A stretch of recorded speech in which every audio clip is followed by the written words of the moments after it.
Namaste to all. The impact of Rasa Theory in Indian cinema. To draw the plot for my talk, Indian cinema, be it the regional film industry or the Bollywood, has a peculiar history in the global film community. Its products are rarely seen as the transcendental works of art in the global market, nor are they seen as sophisticated. We all know that. Acclaim for Indian cinema, if at all it happens, is often preferred only after westernizing touch has been applied to it. And you know the repeated appeals to Oscar and nothing happens. And certainly the Hollywood, the big brother, shows little respect for this younger brother called the Bollywood. And this is the general status of Indian cinema as we see it. But my attempt this afternoon would be to undermine this status by exploring the uniqueness of Indian cinema. I would try to argue that Indian cinema is pretty different from the rest of the films. I wonder whether the standard film critics like Dr. Venkateshwar would join with me. Well, we can have a discussion at the end if he's interested. In terms of Rasa theory, the uniqueness that Indian cinema has, I would draw it in terms of the Rasa theory. I'm no film critic, as most of you know. I'm not even a serious viewer of movies for that matter. But as one who is constantly being engaged with, I should not say constantly, because professionally I'm a logician and an epistemologist, but then aesthetics is something that I've been attached to as a performing artist since my younger days, and somehow aesthetics hasn't left the grip on me, and therefore I see myself organizing several conferences on Indian aesthetics and on and off, also contribute some paper or the other on Indian aesthetics, and that is what I do. I don't teach as such Indian aesthetics, but I love Indian aesthetics. So this is, a kind of a marriage that has been, marital relationship that has been going on since my younger days. And I think, therefore, I have some space to intervene, if you permit. Conceiving Indian cinema as an indigenous art form. Now, one of the primary presuppositions that I'm going to place before you is that Indian cinema is significantly different from its Western counterpart. Quite like how Pramana Shastra, that is Indian epistemology, is distinct from its Western counterpart, knowledge analysis. And the clue of its distinction lie in its adherence to the theory of rasa. Now, friends, to my mind, the Rasa theory, as you all know the basics of Rasa theory, it is a pioneering and influential idea in the cultural memory of our country. It is not easily deletable. You cannot wipe it off all in a sudden. The theory has had its long history of evolution, starting with Bharadamuni himself in Natya Shastra, where it has originated, and down through the hands of Mamata, Bhattanayaga, Abhinavagupta, Jagannatha Pandita, series of others. I have just mentioned handful of them, all of them tall thinkers who have taken Rasa theory to magnificent heights. In brief, Rasa theory evolved out more in the hands of the literary critics than with the theories on performance. Though Bharata was the initiator, and while defining Rasa, he has had performative factors in his mind. And if you read Natya Shastra, the examples that he is quoting is all from the theatre. Eventually, what has happened in this land was the Kavya Mimamsakas took over it, and the discussion got shifted more towards the literary aesthetics than in the field of performance. But I suppose this shouldn't be a worry at all for us, because here poetics and theatre was not in watertight compartments. And as a matter of fact, as Tagore has famously said, here every discipline flourished in joint families. There was no independent survival. So poetics and theatre was never conceived as two separate exercises. And I wish that even contemporary artists consider this union that has been long carried as a hereditary in this land. It's history that Natya Shastra tradition has provided the templates, the basic norms for every performing art that has flourished. I mean classical. The classical performing arts that has flourished in this land, be Kuchipudi, Yakshagana, Kathakali, take any art form for that matter. And the tradition dates back to 2 millennia. And You all know that no criticism of an art form in India is more devastating than the allegation that it is devoid of rasa. If you had been to a Mohiniyattam recital and then you come back saying that there is no rasa being produced, well, you have finished that recital. There is nothing worse that you can speak about that particular recital. But now the task is, how of Sanama? It is an alien art form. The present paper would focus on how this alien art form received an Indian coloring through the application of the Rasa theory. And before addressing it, I shall explore a bit on the evolution of the Rasa theory itself, and also try to remind you before applying it to the chosen theme, namely Indian Sanama. Literally, the Rasa theory means, the essence of emotion. Rasa literally means essence, and you have the reference of Rasa in Upanishads like Raso Vaisaha, several references to Rasa. And it refers to the aesthetic experience attained at the end of the performance. In a performance, what we ultimately look for is the Rasa Nishpatti, the origination, the drawing of the Rasa. Now, this is achieved through a joint venture. The Sahridaya alone cannot draw Rasa. See, you need a combination of a fine Rasika, a Sahridaya, along with a fine artist and a beautiful art form. So what happens where the Sahridaya being de-individualized, I'll speak about this de-individualization at length, and when he gets fused with the artist and the art form, there is what is called the Rasa Nishpati. Now, this Rasa Nishpati is supposed to take the Sahridaya to a beautiful and sublime higher level of consciousness, where he has a taste of pure consciousness, where he has the taste of pure subjectivity. And this is the reason why aesthetic experience has been hailed high in this land. It is this exalted state of experience which is aimed at in every aesthetic performance, be it poetry, drama, music recitals, or dance recitals. Precisely for this reason, that aesthetic experience has been branded as Brahmananda Sahodaraha. It belongs to both Brahmananda and Rasaswada belong to the same species, only the duration might change. Otherwise, the quality is just the same. Now, let me dive a bit deep into the theory of Rasa. The basic sutra in Natyashastra. If I don't refer the sutra, then Natyashastrakara would punish me. Tatra vibhava anubhava vyabhijari samyogad rasa nishpatihi. All of you know this sutra. So vibhava anubhava vyabhijari samyogad rasa nishpati. Rasa nishpati happens when there is a conglomeration, a conjoinment of vibhava, anubhava, and vyabhijari bhavas.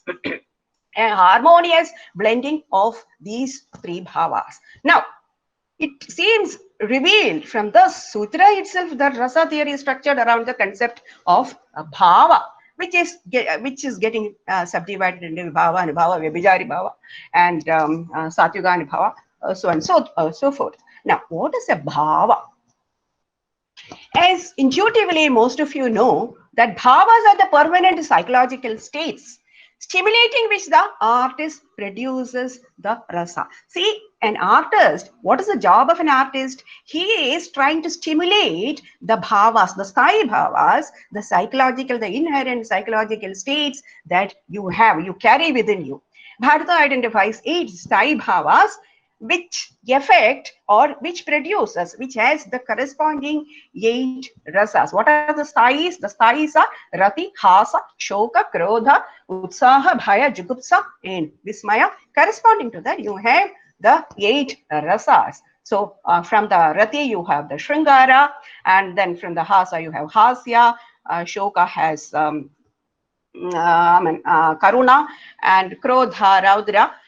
You have Veera, Bhayanada, Bhivatsa, and the Adbhuta, the 8 rasas. Now, remember that while sthayis are realities, the rasas are the metaphysical beings. It is not among the furnitures of the world. No one has ever stumbled upon a rasa and then fell down. You cannot locate rasas in the ordinary world. They are the metaphysical beings, while the sthayis are the realities with which we live. Now, what are vibhavas? Now, let me speak about the vibhava, anubhava, and the vibhijari bhavas. Vibhavas are nothing but the causes, the basic hetu. He calls it hetu. For exciting an emotion. See, in order to for the rise of the emotion, you need some bear, some support, and vibhavas are supposed to be the support, and there are supposed to be two types of vibhavas: the ashraya and the vishaya. Now, if you think of Shakuntala, you have the Dushyanta and the Shakuntala and their meeting point, and Dushyanta here is the ashraya. That he is the person in whom the emotion is being aroused, and the vishaya is the beautiful Shakuntala. And Dushyanta is enamored of the beauty of the Shakuntala, and therefore Shakuntala is the Vishaya here. And we also speak about the Udipana Vibhava. Now, Udipana Vibhavas are the external conditions or the background features. Now, the beautiful surroundings in the hermitage, the little deer, the Madhavilyata, the flora and the fauna of the hermitage, the pleasant breeze, the gentle sun, all those they are all Udipana Vibhavas, supporting the Shrinkara which has been aroused. Now, the Anubhavas are the consequences. Vibhavas are the hetus, Anubhavas are the consequences, the effects. As a result, what happens? There are certain things that is happening in the individual, certain physical manifestations. Again, take the example of Dushyanta. What happens? Like Dushyanta's gate has been stopped. He sweats. His right eye throbs. You read Shakuntala, you know all this. And I'm also reminded of Kalidasa here when he speaks about, Parvati being told by Shiva that, look, resorting to the help of Mara and all is not going to help you. Like, you need to do tapas to attain me. And then she does tapas, and finally Shiva comes before her, appears before her, and look at the reaction, how Kalidasa explains the reaction of Parvati. He says, as soon as she sees Shiva, what happened?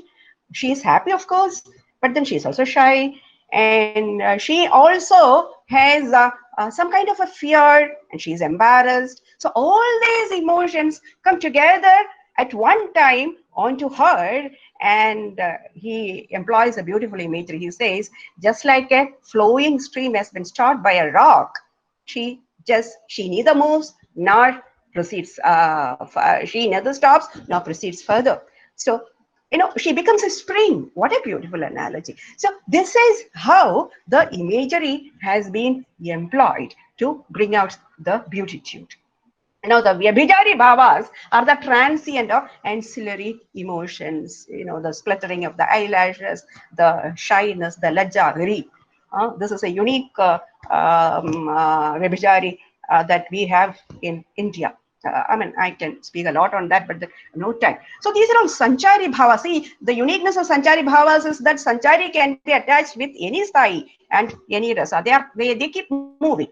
Now, all right, all this we know, and this theory works out very well in stage performances and live performances. But how much of it gets applied in cinema? Something which we see only in celluloid, where, now listen carefully, there is this non-local communication of consciousness between the artist and the Sahridaya, the aesthete, is ruled out. There is a temporal gap, there is a spatial gap, and therefore this non-local communication doesn't take place at all. So what happens and how this rasa nishpatti takes place in this non-realistic imagery on-screen narrations?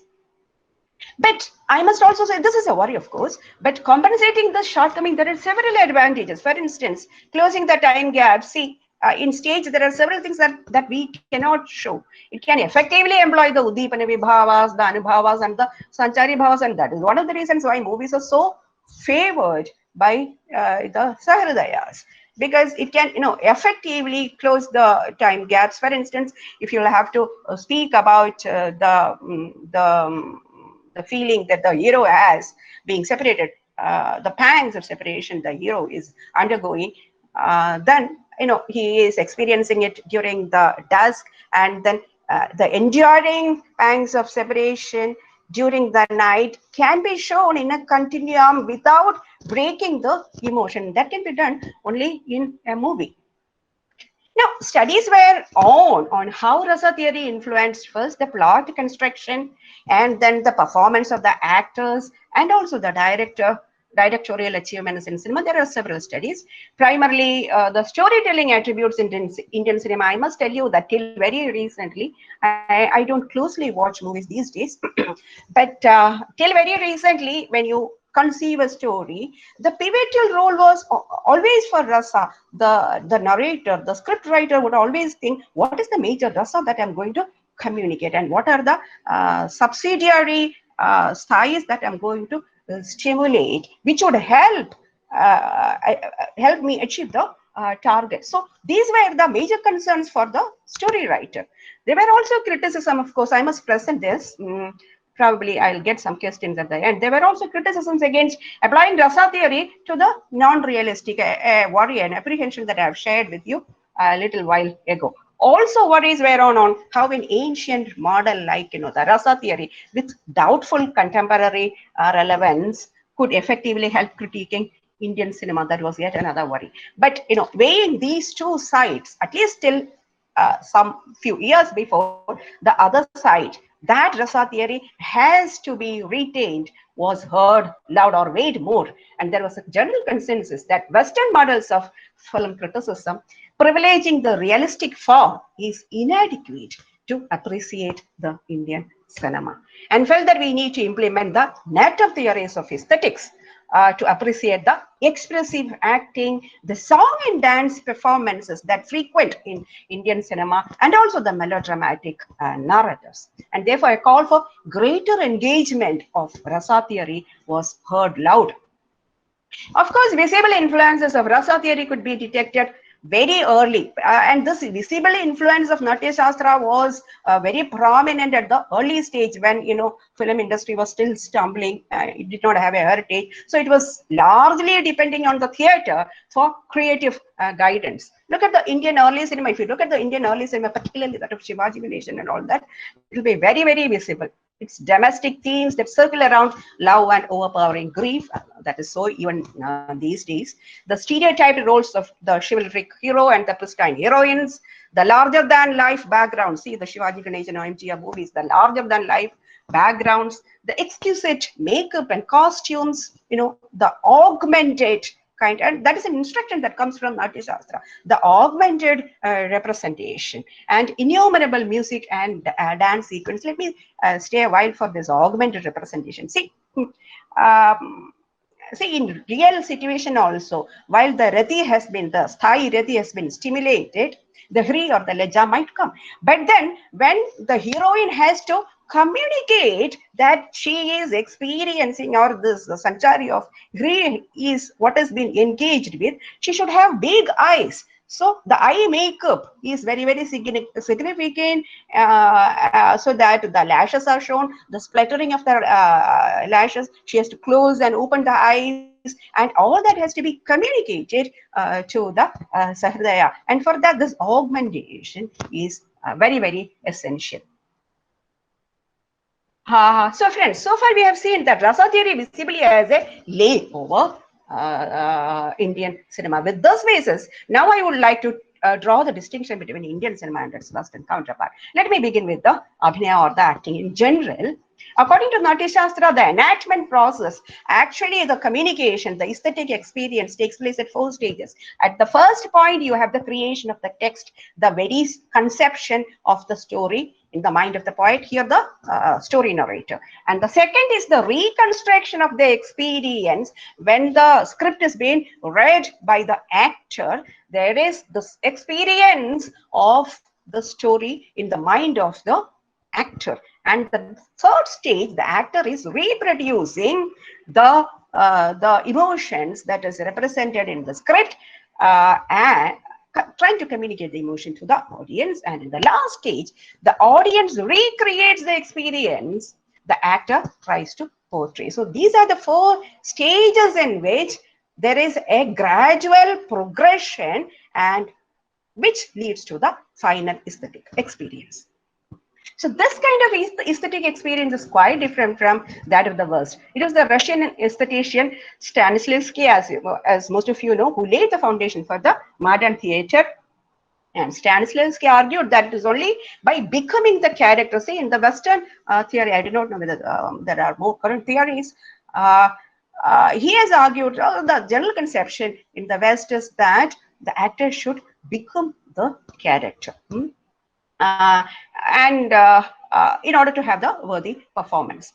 And the theory says that there is no scope for interpretation, because giving scope for interpretation in the hands of the actor is very dangerous, because there is always this risk of ultimately changing it from its original conception. The original character as given by the script writer should be maintained as now. Instead, and therefore, he is not supposed to interpret. Instead, an actor should aim at becoming a living, breathing embodiment of the character. And that is all that he should do, than just try to convey the emotion. So there is no question of conveying the emotion as in the case of Indian aesthetic experience. So this is precisely what distinguishes, differentiates between the Euro-American cinema and the Indian cinema. In Indian cinema, the idea of the spectacle, see, look at the spectacle that I have drawn, Dushyanta and Shakuntala, and the whole scenario there. The spectacle is what creates Shrungara there. It is not Dushyanta creating it, nor Shakuntala creating it. It's the spectacle that creates the rasa, which is at the center stage. And the performance of the actors is but a medium to channelize the emotion from the movie to the audience. So the audience is the target, and how the rasa nishpati happens with the audience is the whole goal or the purpose of the exercise. Now, a comparison, I have read a paper where a beautiful comparison is drawn between the Slumdog Millionaire and the Coolie, where Amitabh Bachchan has played the role of a young chap, a poacher. Now, in Slumdog Millionaire, as you all know, it was a great failure in Indian market. The British actor Dev Patel, portraying the character of Jamal Malik, strictly adheres to the Western method, and as a result, misses by huge margin the transmission of emotion. He just doesn't transmit emotion because that is not what is called for. And the Indian community did not respond at all. The primary reason for the failure of the character of Jamal Malik is the fact that it treads into a territory of Indian cinema where Rasa Theory rules over, yet fails to achieve the target because he was not transmitting any emotion. I can't go into the details. Despite Dev Patel fitting best to depict the character Jamal Malik, he was best representation of Jamal Malik, but nevertheless nothing happened. And contrast it with Amitabh Bachchan playing the role of young poacher of early 20s. At that time, Amitabh Bachchan was in late 40s. But never mind, the Indian Sahridaya did not bother at all that Amitabh Bachchan looked a little older than the 20-year-old young poacher, because the center, the whole coax of the core of the argument is that we need to perfectly convey the emotion, which Amitabh Bachchan did wonderfully, and therefore the audience has accepted it. It also suggests that in Indian cinema, there is multiple possibilities for an actor to play wider range of roles. Now, Hogan, a critic of Indian cinemas, views that the most common rasas employed in Indian cinema are Shringara and Karuna, which is true because they are two most elemental human emotions. But that doesn't mean that Shringara and Karna are the single emotions targeted in all the movies. Along with these major emotions, that is, when Shringara is to be produced, Rati is the sty that has been hit. So when these, and Shoka on the other side, when these are targeted, there are also supporting styles stimulated, and all of them come together, and there will be a basic drive for the cinema. I mean, I'm talking about an ideal one where there will be a major drive and the rest of the styles will be stimulated in a way that it supports the main central emotion.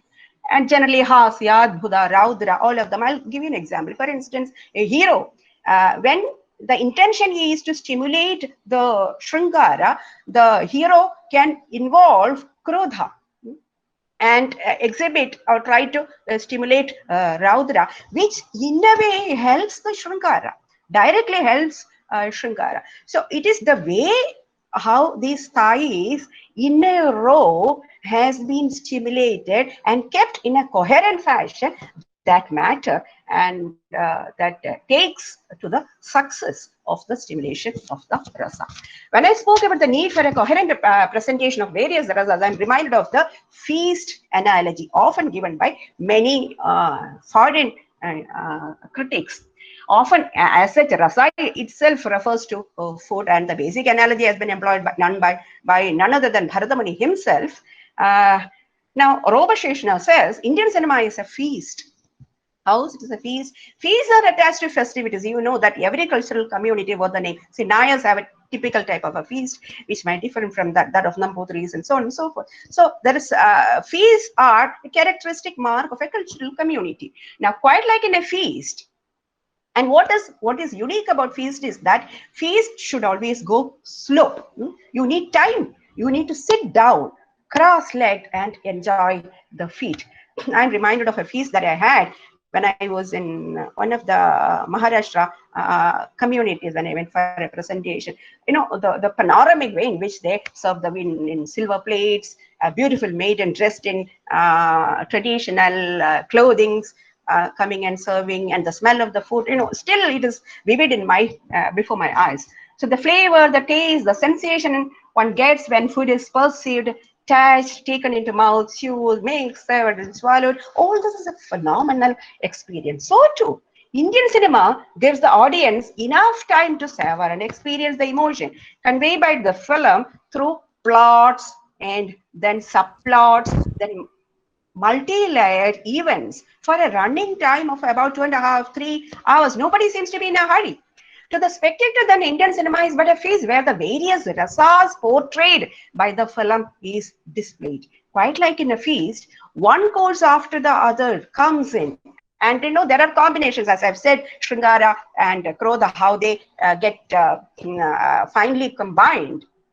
So it's the case with, you know, that when Pulisheri is being served, you also have Olen combinations. In Tamil Nadu, when Adapradhaman is served, they also serve lime pickles, so combinations. So see, these combinations, quite like in the feast, is also been presented in movie. And this final, and there is the Shanta as the dessert being served at the end way, which takes the aesthete to a transcendental level. And now this final rasa, the Shanta rasa, you know, the Shanta rasa has been initiated by Abhinavagupta, and there is a big huge debate in Indian aesthetics whether Shanta should be considered as a separate rasa or is part of the 8 rasas.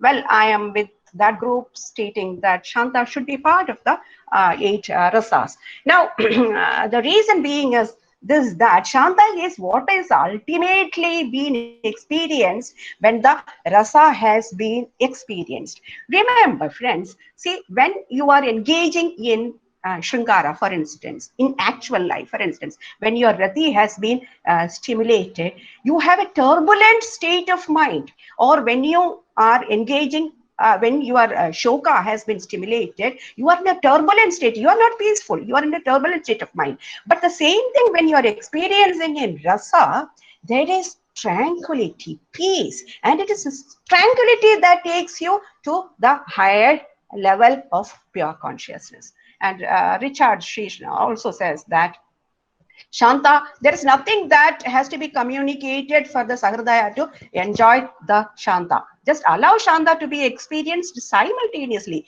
and absolutely by performance partakers. And the formulaic pattern that Indian cinema adopts, therefore, is to prolong the rasa experience and enduring rasa experiences what is expected, quite like in the feast. See, remember the feast analogy, that's a very fine analogy. It speaks a lot, because in feast, if you are in a hurry, don't sit for the feast. If you are in a hurry, be happy with a piece of sandwich and a cup of Coca-Cola. You have it in the roadside and then run to the local train. That is what is meant for you. But if you have time, sit down cross-legged and enjoy the meal.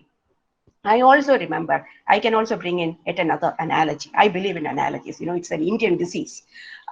In Carnatic vocal recitations, if you have been to Carnatic music recitations, the artist is not in a hurry. He takes up one particular raga and gives all possibilities to it so that the audience enjoys it to the maximum and then moves to the kriti.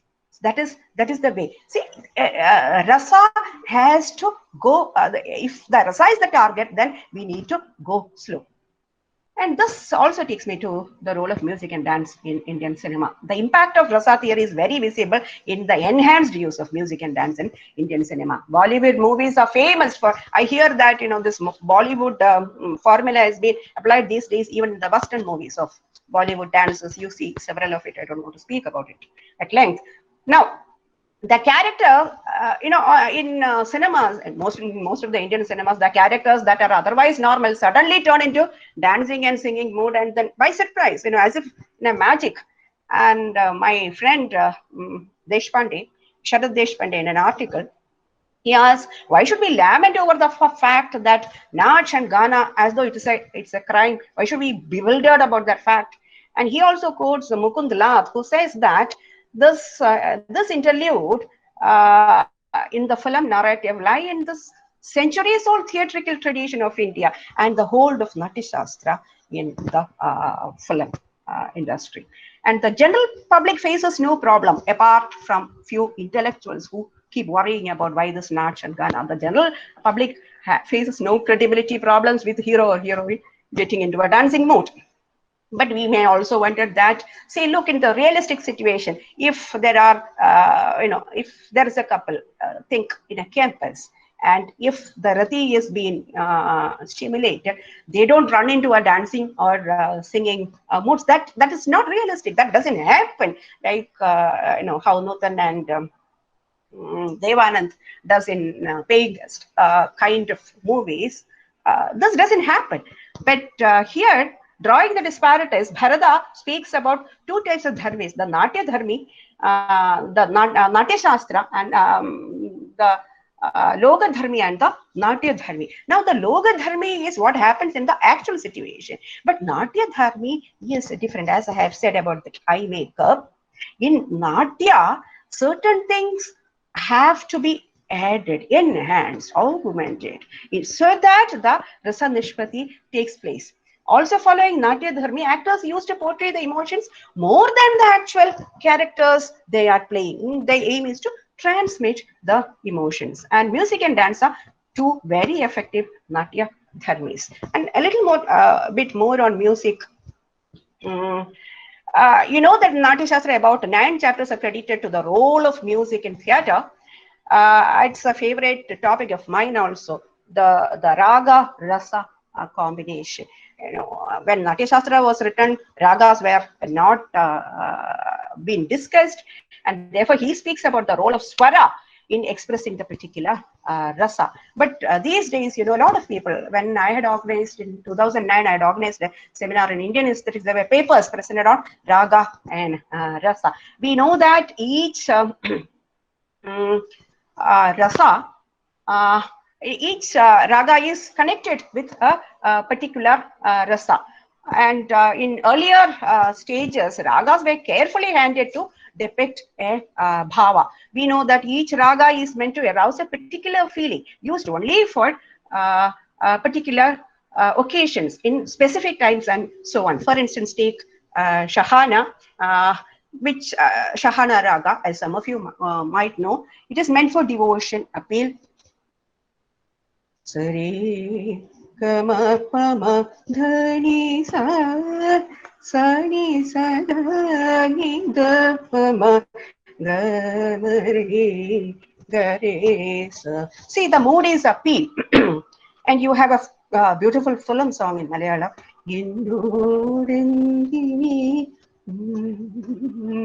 See, when Shahana gets finely employed in the context where it fits in, it works. And it is an award-winning song, I suppose, sung by Bhavan. And you also have Hindola. All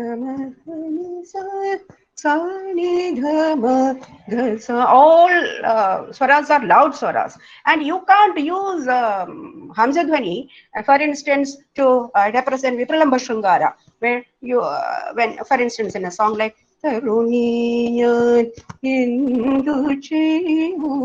she is lamenting about the separateness that she's been experiencing from her lover. You can't use Hamsadhani for that. See, these are to be carefully handled, and I see that in the current movies there is this typical lack of this.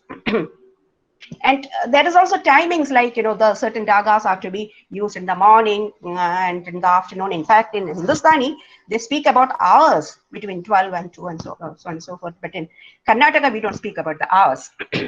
So in brief, a drama without song is like a painting without color. Deshpande says that songs are like sutras. They always have larger stories to learn. That is very true. Like, if you remember about a particular song, you remember about the whole story of the movie. It's like a sutra. You're also aware of the role of the background music. For instance, the flute sequence in Sholay is not merely an isolated piece of music. Its significance is woven into the structure and the very plot of the movie. So this acting is not just sheer action, but an performance of myriad activities of singing, dancing, so on and so forth. And Bharata speaks about 4 types of acting: Angika, Vachika, Aharya, and the Satvika Abhinaya. Angika, you all know, it is through action, largely employed. Vachika is the communication. It's very, very significant. The vowels and the consonants should be from the right place, originated from the right place of the mouth. And the pitch, the tone, the intonation, modes of address, all these are barely being addressed these days, I suppose. And also the aharya. Aharya is, the costume, the jewelry, also the stage makeup, the ornaments, all these are aharyas. And the satvika abhinaya, the subtlest expression of the inner feeling, which every actor will not be able to do. And Natyashastra also speaks about Chitra Abhinaya, which is, for instance, the sunset, which comes to play a role along with the hero in the story, for instance. And movies have great possibilities of doing Chitra Abhinaya.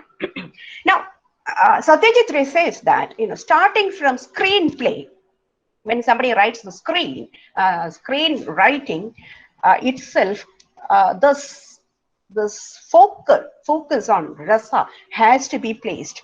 And earlier there was poetic use of language while writing the conversations, and lot of imageries, quite like in Indian poetry. The tradition of Indian poetry was followed exactly same in the script writing, but all that seems missing. But then I can't say that all that is really missing these days. I'll just give you an analogy. Recently I saw a movie, Hindi movie, but the movie is not very recent, wherein the heroine tells the hero that don't make me cry, and the hero says, police jeep ka headlight jaise in aankhon mein aansu nahi de sakta. Police jeep ka headlight jaisa.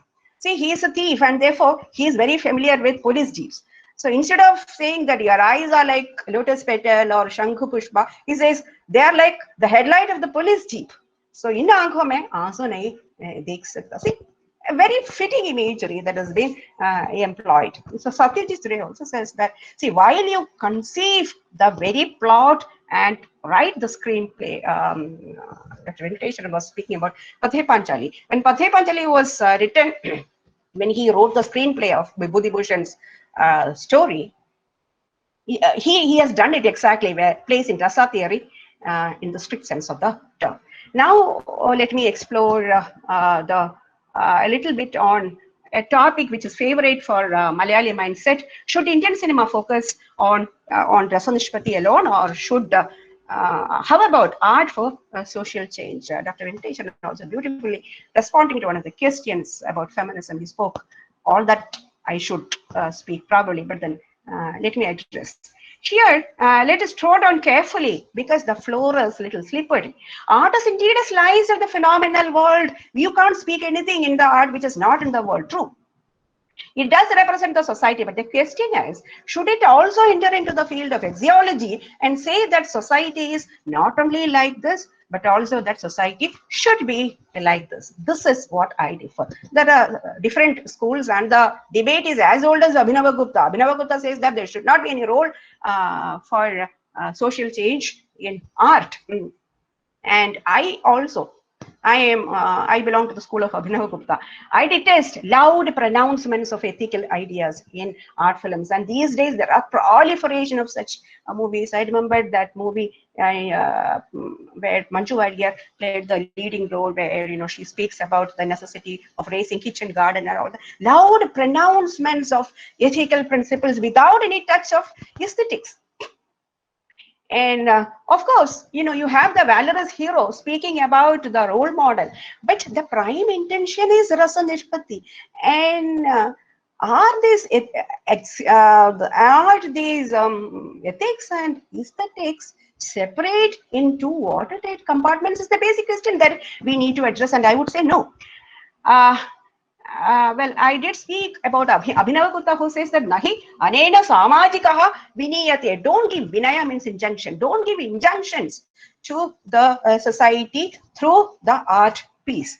Even that school which permits instruction underscores that this instruction should not be direct and plain, and it would make poetry mundane.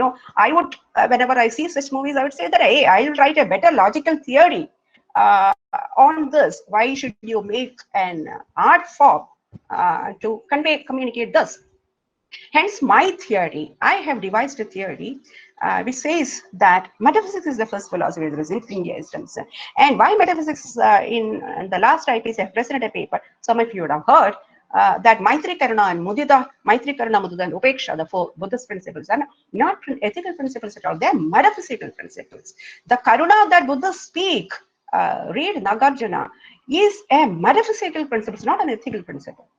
So when consciousness itself comes to the forefront as a result of Rasa Nishpatti, why do you separately speak about the ethical principle? It's like holding a candle before the scorching sun. Now I'll explain a little more on this. While experiencing the culmination of the basic emotion into rasa, the aesthete undergoes a process of de-individuation. And K.C. Pandey, my favorite aesthetician, would say that this de-individuation takes in steps. The first step is self-forgetfulness, where the aesthete, the Sahridaya, forgets his own self. And the second stage is identification. He identifies with the characters. And the third stage is the universalization. This is very significant, where there is what is called the Sadharanikarana, Aristotelian catharsis, that takes place, where the Rasika forgets even the assumed personality and has a shared personality, where he enjoys the pure subject, bereft of the object. Now, this dissolution of the practical self depends on many factors. The aesthete should be excellent, and the artist also should be very good, and the mediation, the art form also should be excellent. Now, rasa thus is a realization of the impersonal contemplative aspect of the self, which is usually veiled in life by the appetitive part of it. This bliss enjoyed here is of different quality from the pleasure. When you drink palpaisam, you get type of pleasure, and this pleasure is distinct. This is an extraordinary kind of delight. It is called Sadhya Parinivritti by Mamata, and in Kavi Prakasha, and also Alaukika Chamatkara by Abhinava Gupta. And also note that when rasa is being experienced at the final stage, it comes in singular mode. Though there is Shringara rasa, there is Karuna rasa, and so on and so forth. But at the experiential level, all that you experience is your pure subject, your pure consciousness, and therefore rasa is experienced singularly. To sum up, I'm writing here, ignoring India's rich performance history, the potential anglicization of such rich cultural heritage and performances is both distressing and lamentable. I use strong vocabulary. It's my habit. Probably you can mark it as the age factor. Nonetheless, the horizon is not entirely bleak. I would like to see things in a positive fashion. I'm one who places a lot of expectation in the new generation of academics. If cinema is to provide rasaswadaha, a lot has to be attended to. Primarily, those who handle various ingredients of cinema should be aware of all this heritage. And philosophy has a big role to play on this. And I hope that the philosophy community rise up and provide as the first flying birds Again, I refer to that discussion some of the students had with Dr. Venkateshwaran. Philosophers and first flying birds should provide necessary feedback or even instruct the film world if required. And I end with a positive note that let's be hopeful that the Rasa aesthetic can remain intact in Indian films, preserving the heritage and taking this valuable insights. This is a great heritage that has to be communicated to the globe at large. Thank you so much.